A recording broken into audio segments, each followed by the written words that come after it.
Hello, good evening. My name is Dr. Chudi Ufondu of Snowspirations Global Health Solutions. This evening, we're going to look at a condition that is relatively common among women in their reproductive phase, a condition that can affect your fertility. And besides affecting your fertility, a condition that can also lead to some discomfort. And it's relatively common among women in their reproductive phase. I'm going to use my very good friend, the teaching model, to demonstrate on today's topic. So we're talking about endometriosis and fertility. How can endometriosis affect fertility? So please, if you have a moment, when you come in, announce who you are, announce your location, and as soon as possible, I'm going to start my presentation. When I'm done with my presentation, you will have an opportunity to ask questions at the end of my presentation. My name is Dr. Chudi Ufondu. I'm the convener of the group. If today is the first day of attending my open clinic in YouTube, I show up weekly, twice, Tuesdays by 6 p.m. Eastern Time, then Saturdays by 12 p.m. Eastern Time. So thank you so much and welcome to today's clinic. I'm going to actually start. Once you come in, you can join me. So you see, endometriosis is actually a pretty common condition among women. So what's the condition in endometriosis? What are we contending with? So normally, if you go to the womb, so the womb is the uterus, we have cells and tissues that cover the womb. These cells are called the endometrial cells.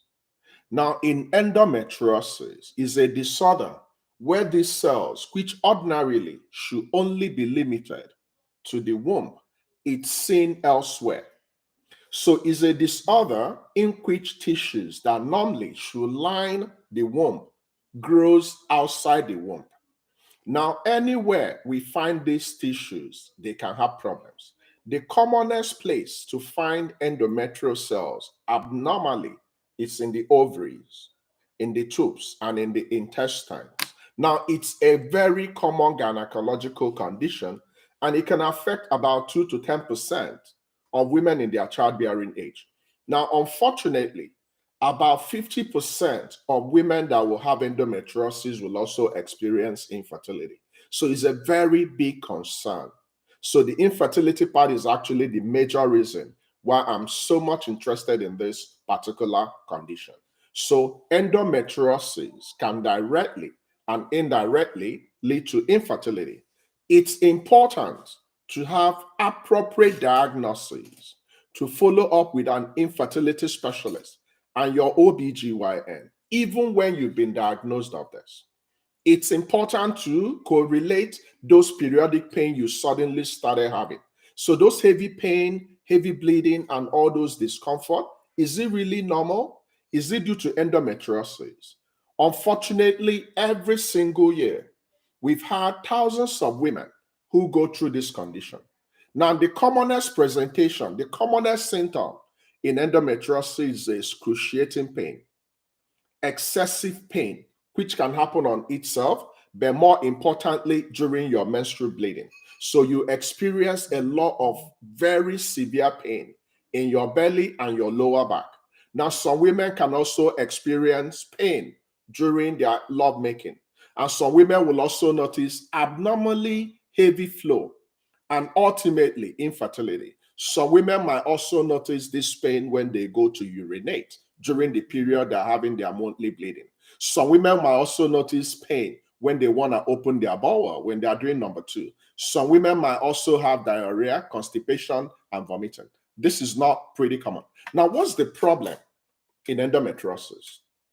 Let's start with the normal regular cycle in a woman. So in a cycle, a woman is meant to become pregnant every month. Now, how do pregnancy start? The man will deposit the sperm inside the vagina. It will cross and pass through the cervix, enter the womb, get to the tubes. Then the egg would have been released. Now, normally, for a woman to be pregnant, there are so many changes that happen in her cycle. So there will be tissue buildup. So when a woman is anticipating she will be pregnant, the cover, the endometrial cell will start getting ready. It will start becoming thick and start getting ready to accept that pregnancy. This is in a normal situation. However, in women that have endometriosis, because these tissues are seen elsewhere, those tissues will still act and behave as if they are gonna bleed. So if you have endometrial cells in the tubes or in the ovary, the month you are supposed to bleed, that particular day you're supposed to bleed, all those cells in that area will start bleeding. Unfortunately, when they start bleeding, they might not have an outlet to come outside. So each month, those misplaced tissues will respond to the hormonal changes in your cycle. So remember that what leads to bleeding is the inability of pregnancy to occur. So once pregnancy won't occur, the cover of your womb will break down. Now, at that time you are bleeding, all those endometrial cells in any part of your body will start bleeding. When this happens, when they can't come out from the place they are bleeding, they will start leading to what we call inflammation. They will start leading to swelling and scarring of those tissues. This is the major problem in endometriosis. So assuming you have endometrial cells in the ovary, what's going to happen? It's going to damage the architecture of the ovary. It's going to lead to formation of blood and fluid in the ovum, calling it endometrioma. So endometrioma is a special type of endometriosis you can have in the ovaries. So what are the things that likely leads to endometriosis? Unfortunately, the causes of endometriosis are still unknown, but there are a couple of theories. One theory says because during menses, blood will gush back to the tubes, then back into the abdomen.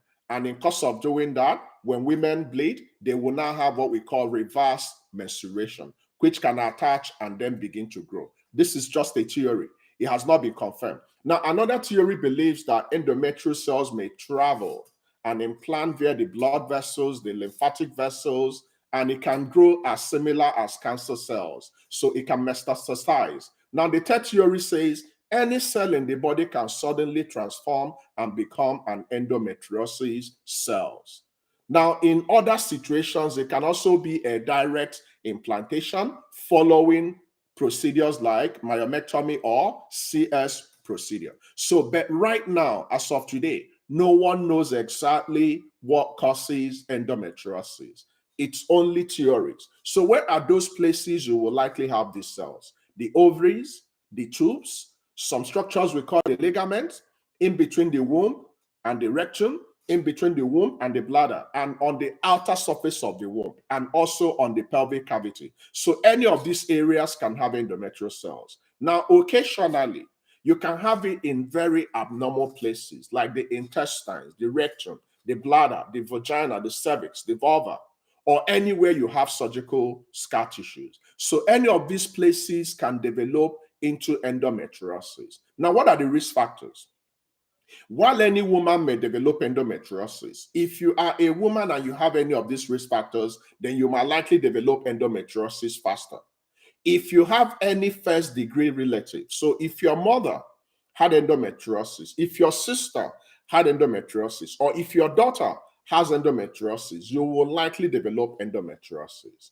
If you are within your reproductive phase, so if you're giving birth in the first quarter of age 30, so it will likely happen before age 30. If you have abnormal womb, so if your womb has some congenital abnormality, then you might likely develop endometriosis. These are all risk factors. Now, how can endometriosis lead to infertility, which is the major reason why we are gathered this afternoon? It can alter the production of what we call the prostaglandins. So remember that your prostaglandins are the chemicals that lead to the excessive pain you will normally have during your bleeding. So when you have increase in the production of prostaglandins, it will likely lead to inflammation. So inflammation is the way the body reacts to any foreign body, any infection, anything that wants to damage the body. The body will quickly assemble all the cells to fight that particular infection, leading to what? Inflammation. So one of the processes that can lead to infertility is the ability to produce a lot of prostaglandins, leading to inflammation.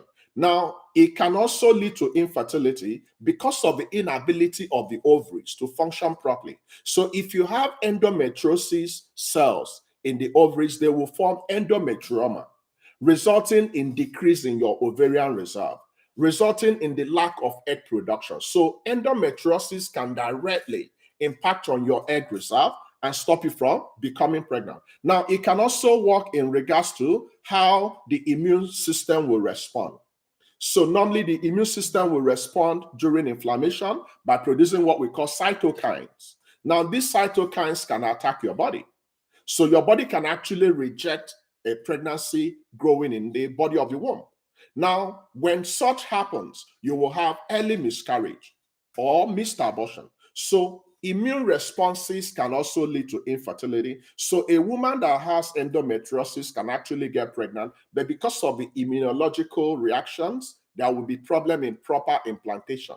Now, endometriosis can also lead to anatomical distortion due to inflammation. So anatomical distortion means when those blood, which ordinarily should come out from your body, is accumulating, they can lead to inflammation. They can lead to adhesions. Adhesions are scar tissues. Scar tissues will not help you to become pregnant. Now, when you develop scar tissues, it will affect the passage of the sperm to meet the eggs. So if you have scar tissues in the tube, your tubes are going to be blocked, you will likely have problems. Now, in some situations, the sperm can meet the egg, but you can end up having pregnancy develop in the tube, a condition we call ectopic pregnancy, which can be very deadly. Now, we can also have improper or no implantation of the fertilized egg due to the inflammation of the, in the peritoneum. So these are mechanisms that can directly affect your ability to become pregnant. Now, how can endometriosis affect the egg quality? I've already mentioned that from research. Women that have endometriosis will have poor egg quality by default. So if you have endometriosis, you need to be careful. You need to be properly managed by a fertility specialist. Very, very important. I've already mentioned that it can affect your immunity, and if it affects your immunity, your body might reject the good things in your body, and when this happens, you begin to have problems. So this, in a nutshell, are the things that will likely happen to anybody that has endometriosis. Now, can it be treated? Yes. Treatment of endometriosis is based on the classification. So if you have mild endometriosis and we identify it on time, we can use hormonal treatment to help you. So part of the treatment in endometriosis is to modify the symptoms.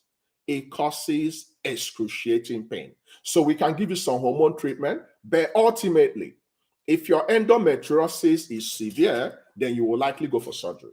When you are going for surgery, we are identifying all those abnormal tissues and we are carefully removing them, because so long as you have them, it will affect your ability to become pregnant by default. Okay? All right, guys. So I'm done with my presentation. Now you have an opportunity to ask questions on this topic. This is a relatively very, very common condition. So many women will not even know they have it. So there's actually a particular type of endometriosis we call silent endometriosis. So you might be having a lot of difficulties becoming pregnant, and if you don't go through a fertility specialist, you might not really know you have endometriosis, because some of them will not show you signs until we begin to examine the cells. So it's a condition you need to seek help with. If you are 35 years and above and they told you you have endometriosis, please be ready to go for assisted reproductive technique. So some women that have this problem, in order not for us to waste time, you just go for IVF without wasting time, because this condition can stop you from becoming pregnant throughout your life. Okay, so the clinic is open and I'm ready to take care of your questions. I want to use this opportunity to appreciate Oluwa Tosin or Padiran. She's a regular person in this clinic. I appreciate you a whole lot. A matter of fact, my admin is going to extend a hand of fellowship to you. So we're going to give you free attendance to this month's symposium. So can I please identify this lady? She has been very regular and we appreciate people a lot. So please extend a hand of fellowship to this lady, and please also send us an email, snowspirations@gmail.com. We will give you free attendance to our symposium. Very, very expensive event to attend. You will attend free of charge for being a very loyal member of this channel. Thank you so much. I appreciate you. So please start asking your questions. I pay attention to my community. I do pay attention. So I appreciate a lot of good things. Okay? So thank you so much. Tell other people about this channel. If today is the first day of attending, thank you so much. Remember to subscribe. Remember to comment. Remember to like. And remember to share the community. Join other platforms. TikTok, Facebook, Instagram, Twitter. Look for Snowspirations Global Health Solutions. Join us. No dull moment. But let's go to the questions. Post-ovulation time means your question is not complete, my dear. Take your time, ask your questions, and I will attend to you properly. For some reason, sometimes YouTube will not give me access to all the questions. My COO do encounter that problem. Most times, she will send me questions on this, Q&A, and I won't see the questions. I hope YouTube can listen to me and please enable all the questions to be seen so I can provide feedbacks to my community. Okay? Now, remember, I put up a poll and I asked if you have endometriosis. Okay? Hopefully, Kenneth is going to ask all our questions. I think I see one of our questions. What happens to the endometriosis cells when the woman gets to menopause? Now, here's the deal. Remember, the body of a woman changes, right? As you're getting older. So the hormonal production in your body when you get to menopause is not going to be the same. Remember, when you're getting to menopause, your estrogen will be decreasing. Your FSH will go up, your AMH will go down, your LH will go up. So when the estrogen level is reducing, you begin to notice changes in the hormonal production in the body. When the changes in the hormonal production in the body happens, there will also be changes in the endometrial cells. So we have not had a clear-cut understanding of what happens to endometrial cells. But remember, the problem in endometriosis is the bleeding and lack of passage of that bleeding from your body. But remember, when you go into menopause, you will likely no longer bleed. So one of the major presentations of menopause is what? Inability to bleed for 12 months. So if you have not bled for 12 months, confirmed 12 months, no bleeding at all, you have gone into menopause until proven otherwise. We need you to go and investigate. We check your FSH, check your estrogen, check your LH, check your whole hormone profile, then begin to tie up the clinical presentation. Women that have menopause will likely have dry vagina, hot flushes, mood swings, low libido, because your estrogen and a couple of other hormones that will make you to be, supple and wet and all that is reduced. So when you get to menopause, the symptoms you will likely have will subside. Thankfully, women that also get to menopause will have changes in a couple of gynecological issues. Number one is fibroids. For some reason, the older you are, the nearer you are to menopause, the possibility that your fibroid will begin to shrink. There's a theory that is because of reduction in estrogen. So for some reason, when a woman has very big fibroid and she gets to menopause, the fibroid will shrink by default. Very brilliant question by Kenneth. I love that. Is endometriosis hereditary? If you follow my logic, when I was giving you guys the risk factors, for some reason, some element of endometriosis might be genetic, might be familial. Remember, if your mother, first line relative, so if your mother, your sister, or your daughter has endometriosis, then the likelihood you have increased risk factor of developing endometriosis is high. So it has some hereditary component, but it's not firm. But from research, numbers are telling us that likelihood, there are a couple of things that run in the family, right? If your mother has fibroid, you likely have fibroid. If your mother has cancer, you likely have cancer. Now, for some reason, there are certain things that your father will have that the daughters will quickly pick for some reason. Then there are certain things that the mother will have, the sons will quickly pick. So there are a couple of things that run paternally and maternally. I'll give you an example. If your father is diabetic, as a daughter, be careful. The possibility you develop diabetes is very high. If your father is hypertensive, as a daughter, the likelihood you're going to be hypertensive down the lane is very high.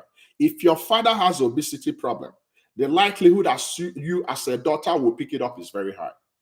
So all those things that happen in your family, if you change your lifestyle, you can have a very good outcome. Okay? All right. What's the meaning of post-ovulation? Okay, so if that's what you're asking, ovulation itself, I'm going to explain. So a woman is supposed to know her cycle. Your cycle is the interval between your two bleeding months. So I'll give you an example.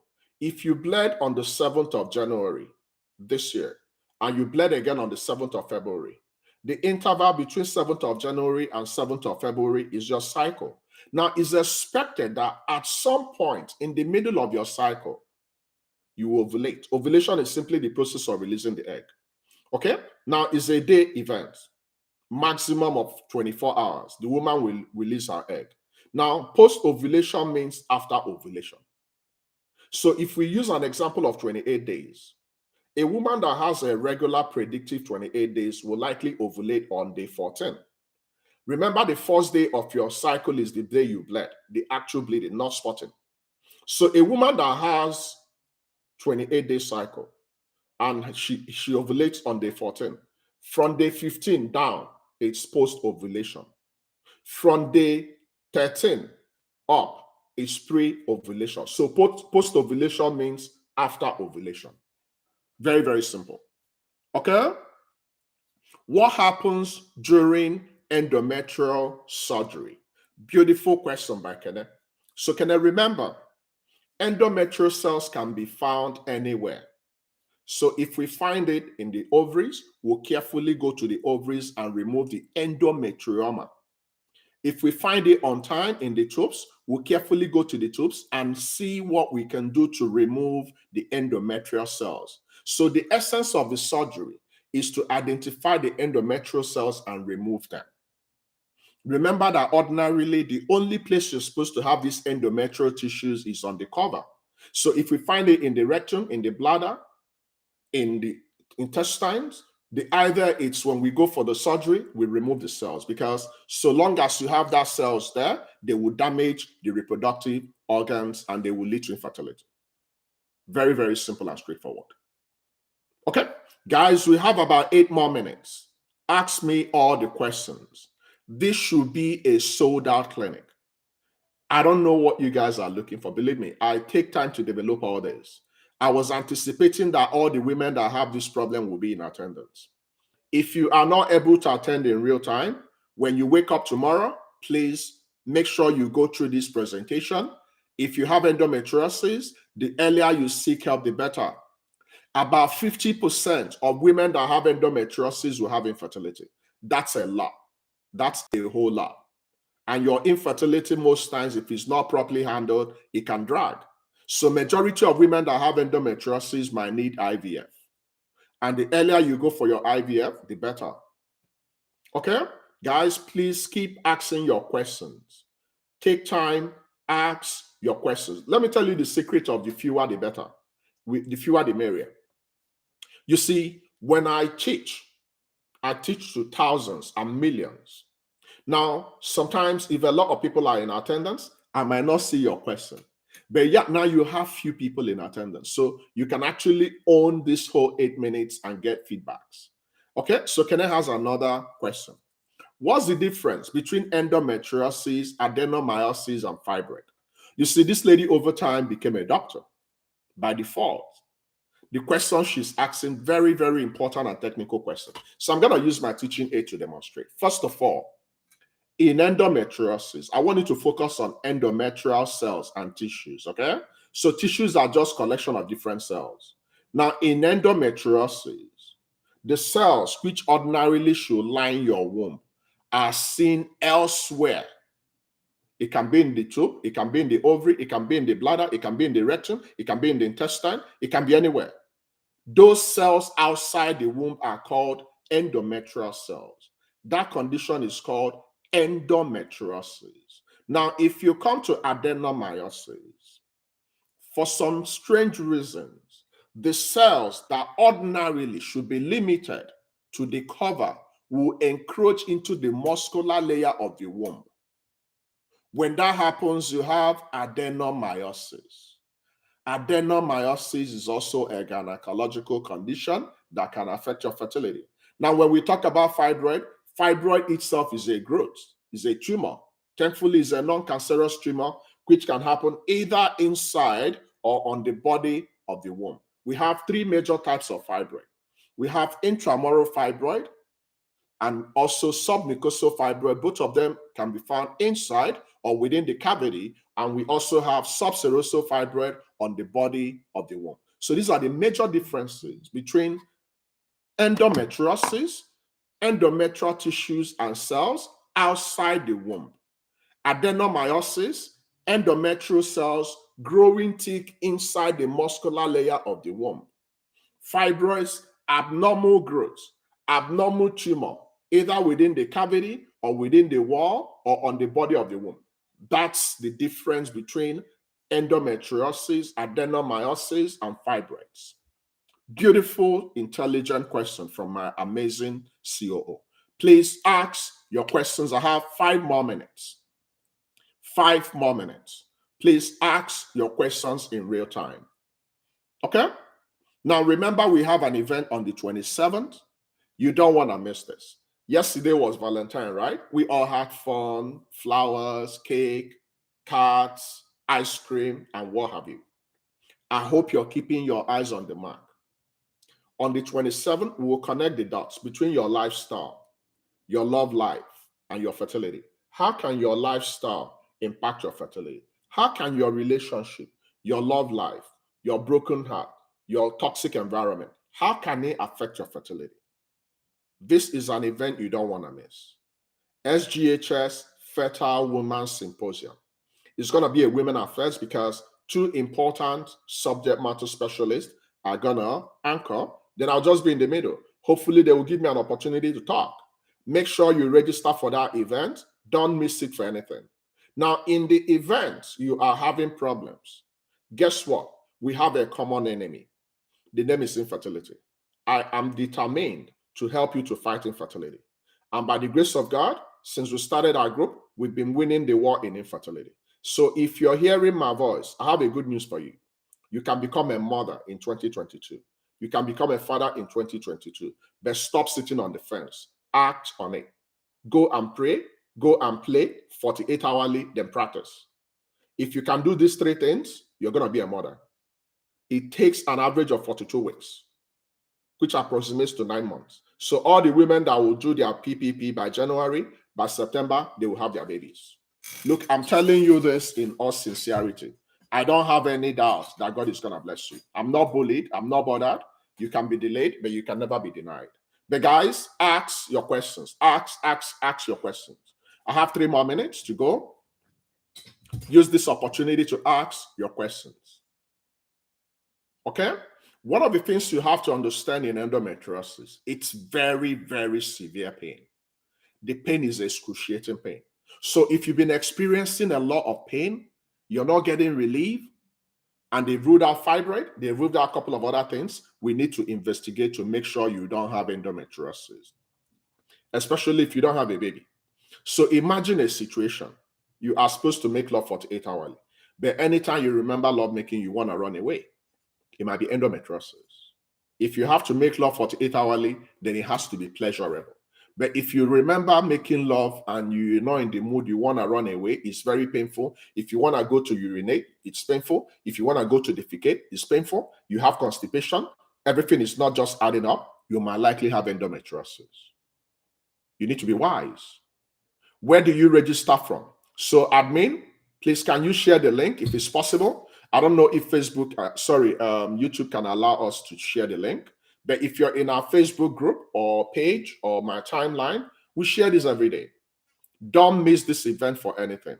2 days after ovulation, mild cramping under the belly. It can happen. Okay? Remember what leads to that pain you normally have during your bleeding or ovulation is hormonal. Some women will notice mid-cycle pain during their ovulation. That's a non-specific sign you might be ovulating. There are a couple of other non-specific symptoms and signs of ovulation. Number 1, which is commoner, increase in your cervical egg white mucus. Some women can spot, Some women will notice breast tenderness. Some women will notice irritability. Some women will notice increase in libido. Some women will notice mood swings, irritability, bloating. You wake up in the morning, you're very happy. In the afternoon, you're very sad. Evening, you're very happy. Your mood is fluctuating all over the place. You have not gone crazy.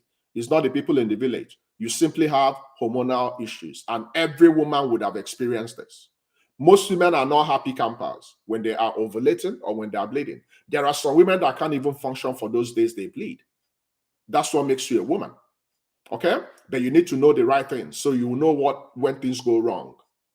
Okay? All right. So my time is up. Thank you for coming. My next clinic will be on Saturday. My Saturday's clinic, thankfully, I start early.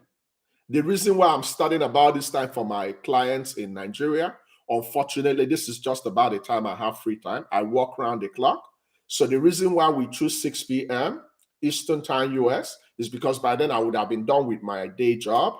Then I switch. But on weekends, I come early, which is 12 p.m., which should be your 6 p.m. So this is the reason why I come in late on Tuesdays. Hopefully, we're going to get around it so we can start early on Tuesdays. Maybe admin, what we might do moving forward, since Tuesdays are a little bit free for us, I don't know, we'll find a way around it. Okay, don't worry, guys, we'll find a way around it so that we can create more traction. We can give people more opportunity to join. I took time to prepare this clinic, seeing only 4 people in attendance, very, very poor. The contents are very rich. Okay, so admin, remember to send a message to Tosin Opa Deran. I want her to attend courtesy of me. Okay, so thank you for coming. I appreciate you. I hope I've helped you to understand endometriosis better. If you have any other question, please ask when I'm done. If you have not subscribed, please subscribe. Tell your friends, share this group. This group, you blink and you'll miss a lot. We've been around since 2015. We don't give up. Come shine, come rain. We always show up. So if you don't join the crew now, time will come when you look back and you have a lot of regrets.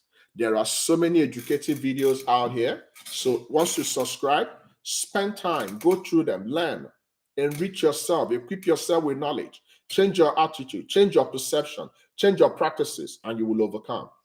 Everything you need is hidden in knowledge.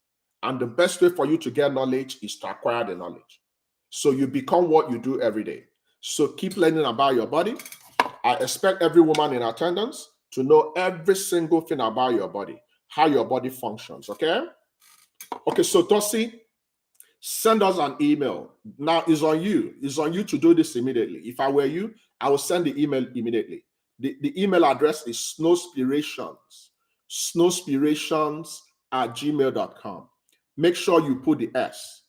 So we're going to host you on Sunday, the 27th, free of charge. And I think you live in America or somewhere. But you've been very regular in my clinic, and I appreciate you a lot. Okay. Thank you for coming. Because we are few, I'm going to mention the name of the people that attended today. So my amazing COO by default, come rain, come shine, you will see Kene. Now, Queen Love. Now, the other person is HDGVYDH. Beautiful combination of names.